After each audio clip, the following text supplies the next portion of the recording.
Auto যাবে? হ্যাঁ বাজান উঠেন। এতগুলো টাকা?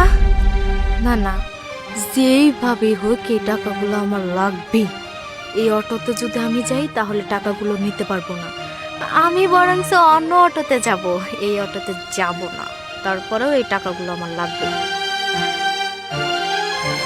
ভাইয়া, আসলে আমি বাসায় একটা জিনিস রেখে আসছি, এখন আমি যেতে পারবো না, বাসায় চলে যাচ্ছি।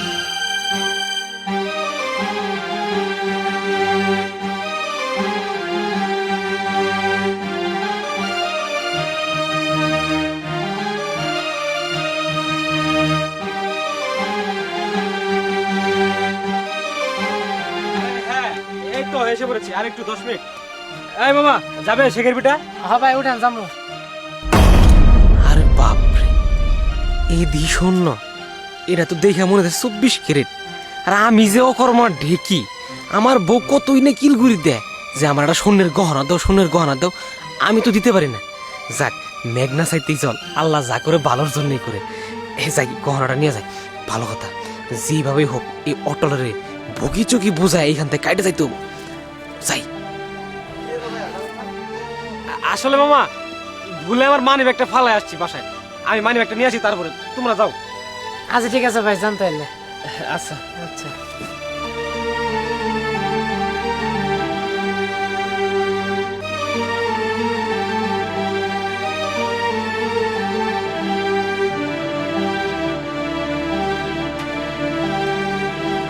এই তো 5 রাস্তায় যাবে। হ্যাঁ ভাই উঠেন যাবো।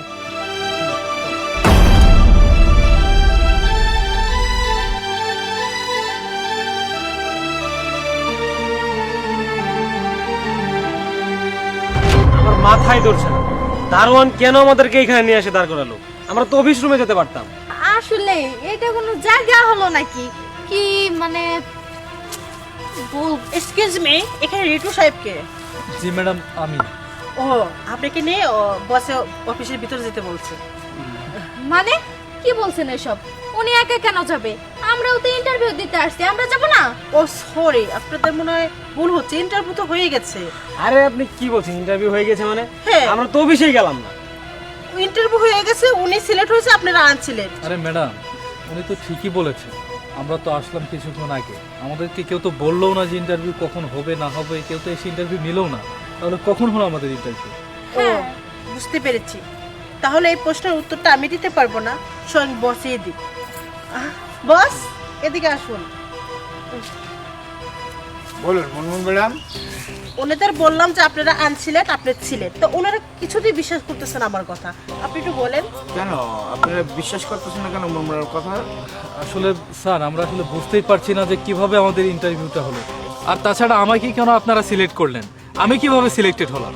ও আচ্ছা, আপনি কিভাবে সিলেক্ট হলেন আর ওনারা কিভাবে আনসিলেক্ট হলেন সেটা জানতে চান? তাহলে শুনুন। আরে, এ ফোন কার?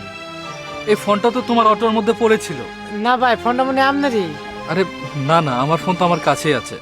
মনে হচ্ছে তোমার কোনো প্যাসেঞ্জারের এই ফোনটা ভুলে রেখে গিয়েছে। একটা কাজ করো, নাও এটা তোমার কাছে রেখে দাও।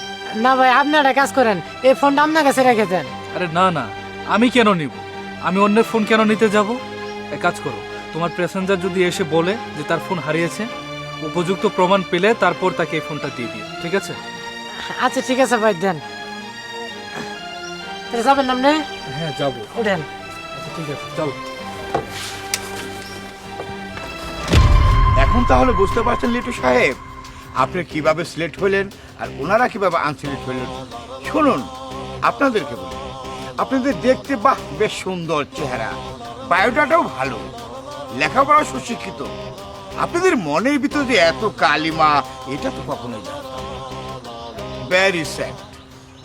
এই ধরনের মর্মাশতি নিয়ে আপনারা কোনো সময় চাকরিও পাবেন না আর পথও চলতে পারবেন না। বুঝতে পেরেছেন? সামান্য কিছু সোনা, সামান্য কিছু টাকার জন্য আপনারা মন চেঞ্জ করতে পারেন না। ও শিট, আপনারা কখনোই চাকরি করতে পারবেন না। যান প্লিজ, যেতে পারেন। Shut up! স্যার কি বলেছে শুনেছেন? হ্যাঁ, চোর আপনারা, বেরিয়ে যান। চোর কোথাকার, এসব চোর যদি চাকরি দেয় না, অফিসে খেয়ে বসে থাকবে। ঠিক বলেছেন মুনমুন ম্যাডাম, আপনি ঠিক কথা বলেছেন। এখন আপনার কাজ হলো ডিটু সাহেবকে অ্যাপয়েন্টমেন্ট লেটারটা দিয়ে দিবেন আর সমস্ত কার্যক্রমগুলো বুঝিয়ে দিবেন। মনমোহন ম্যাডাম, ওনাকে আপনার অফিসে নিয়ে আসুন জি স্যার। আর সুন্দরভাবে কাজগুলো বুঝিয়ে দিন। কংগ্রেচুলেশন ডিটু সাহেব। চলুন।